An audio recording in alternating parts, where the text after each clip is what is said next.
સાધન ભાઈઓ સૌપ્રથમ જ્ઞાન સુધા મંડળનો આભાર માનું છું કે એમના વતી મને આજે બે શબ્દ બોલવા માટે ચાન્સ મળ્યો છે. પોતાને બહુ બોલવાનો તો અનુભવ છું. મને આજે આદરણીય જનરલભાઈનો બહુમાન કરવા માટે બે શબ્દ કહેવાનો એ મોકો મળે છે. તો બધાએ કીધું છે કે એમને સવારે બપોરે સાંજે શું કીધું હોય એટલે મારે ફરી એને રિપીટ કરવાની જરૂર રહેતી નથી. પણ તમને એવું લાગતું હશે કે એ ત્રણેય જુદા જુદા વિષય હતા અને વિદુષી બેન છે એમને ત્રણેય જુદા જુદા નામ લઈને એક જ વસ્તુ આપણને કીધી છે. ધ્યાનથી જો તમને બપોરમાં આપણને એવું માનીને ચાલે છે કે આપણે પહેલાં ગુણસ્થાનના વ્યક્તિ છે બધા, કોઈ એનાથી વધારે નથી. સારું એ છે કે આપણે 0 ગુણસ્થાન નથી, નહીં કદાચ આપણે એમાં જ નથી. એમને એ માનીને ગુણસ્થાનના ઇમ્પોર્ટન્સ આપીને પહેલા ગુણસ્થાનથી 14મા ગુણસ્થાન સુધી કઈ રીતે યાત્રા થાય છે અને એમાં શું શું કરવાનું હોય છે, કઈ રીતે કર્મનો નાશ થાય છે, આ બધી જ વિગત આપણને આપી. એટલે આપણે એમને પ્રમાણે જો આપણે યાત્રા સ્ટાર્ટ કરીએ તો પહેલા ગુણસ્થાનથી ચોથામાં, ચોથાથી સાતમામાં, સાતમાથી 8, 9, 10, 12, 13 અને 14 આપણે પહોંચી જઈએ તો આપણી કહાની ફિનિશ પૂરો થઈ જાય છે. પણ એ એટલું સિમ્પલ અને શીખવાડ્યું છે કે આપણે કરી શકીએ એવું છે. અને એમાં આપણે આ યાત્રામાં આપણે રસ્તામાં શું કરવાનું છે, કેવું આચરણ લેવું જોઈએ, કેવું વિચાર લેવું જોઈએ, આપણે શું કરવું જોઈએ, શું નથી કરવું જોઈએ, એ બધું આપણને રાષ્ટ્રભાવોમાં અને સવારમાં સમજાય છે. એટલે આપણે બે કરીને આપણે સમજાવી દીધું કે તમારે મોક્ષમાં જવું હોય તો એ રસ્તો છે, એનો પથ પ્રદર્શન એટલે આપણને એક પથ રસ્તો દેખાડી દો એટલે સારા એક આપણા માટે પથ પ્રદર્શક છે. અને જો એ શક્ય ના હોય કે આપણે 14 ગુણસ્થાન પર જઈ શકીએ તો વિદુષીબેન એટલા એક્સપર્ટ છે કે આપણે ત્રીજો રસ્તો આપણને સમાધિ માટે કે તમે જો એ ના કરી શકો તો એટલીસ્ટ આ મનુષ્ય ભાવ મળ્યો છે અને છેલ્લે તમે નિશ્ચયથી વિધિથી સારી રીતે ભેદ જ્ઞાન કરીને જો તમે સમાધિમાં કરીને આ મનુષ્યને છોડી દો તો નિશ્ચિત 3 થી 4 વર્ષમાં તમને મોક્ષ મળશે ને મળશે ને મળશે. એટલે અમે આપણને બધા રસ્તા દેખાડી દીધા છે. તો આપણે કયો રસ્તો પસંદ કરવો એ પોતપોતાની એના ઉપર છે. અને જ્યાં સુધી જ્ઞાનની વાત કરીએ તો હું એવું કહું છું કે આપણે બધા શાસ્ત્રોને બહુ ગહન અધ્યયન કર્યું છે. सिर्फ अध्ययन नहीं किया बल्कि उसको अपने आत्मसात किया. और मुझे गुरुदेव कहते थे कि दिगंबर मुनि हैं वो चलते फिरते सिद्ध होते हैं. એટલે કોઈ અતિશયોક્તિ नहीं होगी अगर मैं कहूँ कि आपको अगर चलती फिरती कोई निर्वाणी बोलती देखना हो तो ये आपके सामने दिगंबर है. હવે એ તો બધી સારી વાતો કરી અને થોડી તકલીફની વાત હું તમને કહી દઉં છું. મને તકલીફ લાગી કે એમને તો એક વાત બીજી એના પહેલાં એ કહું કે એમના જે પ્રવચન છે અને બીજા વિદ્વાન આવે છે એના પ્રવચનમાં શું ડિફરન્સ છે. વિદ્વાન જે બી આવે છે એ વિદ્વાનતાની જ વાત કરે છે, એના સિવાય તો બીજી વાત કરતા નથી. लेकिन दूसरे विद्वान आते हुए आके बोलते हैं कि आप ऐसा करोगे तो मोक्ष होगा, आप ऐसा करोगे आप नरक में जाओगे, आप ये करोगे तो आपको पाप होगा, आप ये करोगे तो पुण्य होगा. यानी कि वो इंडिपेंडेंट है, अपने को बोल रहे हैं ऐसा करोगे ऐसा तुम्हारे को फल मिलेगा. एमनी प्रवचन में जो वात्सल्य भाव आता है, जो ऐसा करोगे तो अपन मोक्ष में जाएंगे, अपने को मोक्ष में जाना है कि नहीं, એનો મતલબ એમને તો જવું છે પણ સાથે સાથે આ બધી બહેનોને લઈને જવું છે. એટલે એ વાત્સલ્ય ભાવ देखो ऐसा करेंगे तो अपन नरक में जाएंगे कि नहीं, ऐसा अपने को करने जाएंगे कि नहीं. એટલે એટલો જો વાત્સલ્ય ભાવ છે એ ખરેખર બહુ સરાહનીય છે. એ મેં ઓબ્ઝર્વ કર્યું. અને હવે જો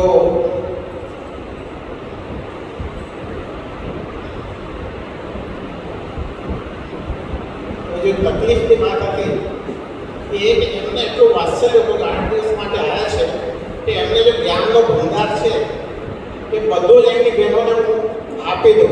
એટલે બહુ ફાસ્ટ આવ્યા હતા. એટલે એમને કોશિશ કરી કે એમને જેટલું જ્ઞાન છે 8 દિવસમાં એની બહેનોને બધું જ આપી દઉં. એટલે થોડા સ્પીડમાં ફાસ્ટ હતા. પણ મને એવું લાગે છે કે આપણો શરીર એટલો નથી કે આપણે એટલું ફાસ્ટ એનું બધું ગ્રહણ કરી શકીએ. તો એનો રસ્તો એક જ છે કે એ ફરીથી એટલીસ્ટ 1 મહિના માટે અહીં આવ્યા અને આપણને વ્યવસ્થિત આ યાત્રા પહેલાં સ્થાનથી 14 સ્થાન સુધી કઈ રીતે કરવી, કઈ તકલીફ આવશે એ બધો અમને શીખવણ આપે. તો હું માનું છું કે આપણે બહુ વ્યવસ્થિત અને સરળ રીતે આપણી આ યાત્રા પહેલાં સ્થાનથી 14 સ્થાન સુધી પૂરી થશે અને આપણે કંઈ વસ્તુ આપીશું નહીં. જ્યાં સુધી આપણું નામ છે મેં બહુ કોશિશ કરી कि आपने क्या कैसे कि उतना लक्षण पालना में देखा है. मतलब मैं ऐसा मानता हूँ कि जिन्होंने भी इसका नाम उनका नाम जिन्होंने रखा होगा उन्होंने भविष्य में देख लिया होगा कि ये बहन कहाँ जाने वाले हैं. इतना ये मैं सोते हुए इसका कारण मैं आपको बताता हूँ कि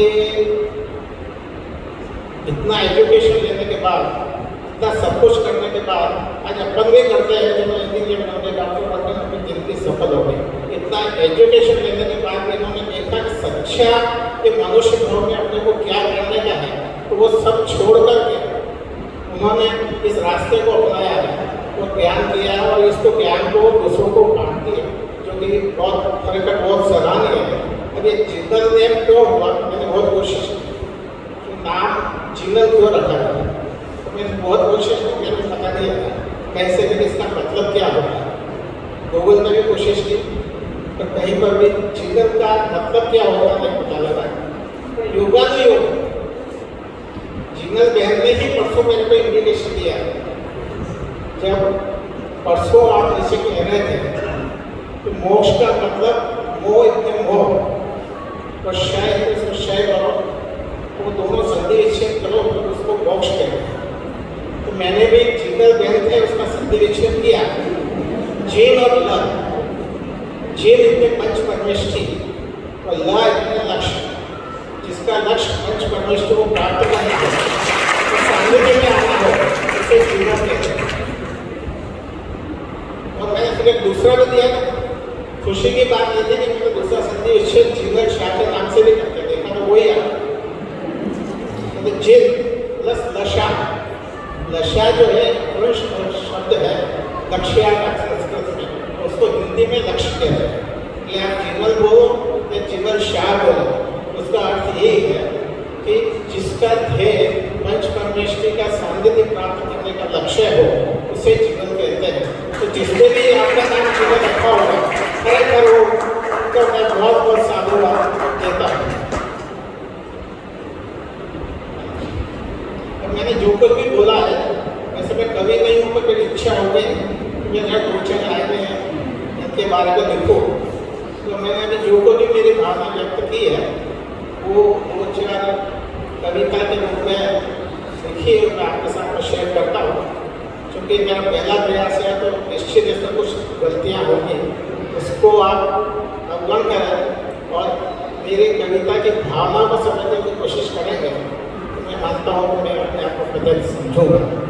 तो मेरी कविता का शीर्षक है विदुषी जिंदल बहन को दाहोद आत्मा पर समर्पित.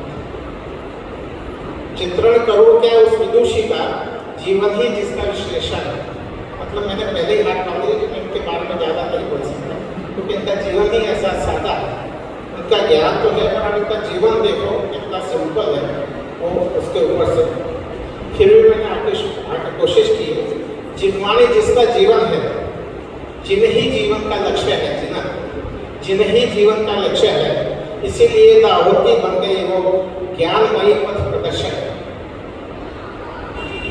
किसी भी महिला का वर्णन करना हो तो उसके अंदर आभूषण, श्रृंगार और सुंदरता, अगर इन 3 चीज़ों को नहीं ले तो उसका वर्णन करना बहुत मुश्किल होता है. तो मैंने इन 3 चीज़ों को लेकर ही जिंदल बहन के बारे में लिखा है. तो उसको आखिर में मैंने ज्ञान सुधा मंडल की बहनों की तरफ से इनको वंदन नहीं किया है. तो आप योग लगे तो 4 योगों के बाद आप कर्तव्य ध्वनि से अभिवादन करेंगे ऐसा मैं मानता हूँ. तो ये है जिनवाणी के आभूषण से निज आत्म को संजोया है। आभूषण क्या है? जिनवाणी के आभूषण से निज आत्म को संजोया है। जिनवाणी जिस पर श्रृंगार है और जिनवाणी ही जिसकी सुंदरता, ऐसी विदुषी जिनल बहन को ज्ञान सुधा मंडल की बहनों का शत वंदन नमस्कार है। आगे अपने को क्या क्या सिखाया वो मैंने 4 महीने लिखी है।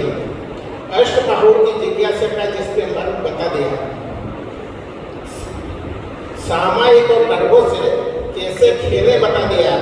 गुण स्थान की तब्दी कराई और समाधिकरण भी सिखा दिया। अल्प समय को आए, बहुत कम समय के लिए आए हैं। अल्प समय को आए हैं, ज्ञान कलश भर लाई है। तो वो भाग्य है बहनों का, उन कलशों से वो नहाए। विनय यही है जो वापस आने को बोला है, वो भी मैं इसमें रिक्वेस्ट करती है। विनय यही है, प्रार्थना यही और भावना यही बातें हैं। ज्ञान प्राप्ति हमारे घर में पुनः आगमन शीघ्र ही हो, पुनः आगमन निश्चित हो। ऐसी साक्षात माँ जिनवाणी जिनकी जिहा से खिलती है, उन विदुषी जिनल बहन को नमस्कार ही नमस्कार हो। हम सभी का नमस्कार हो। जय हिंद।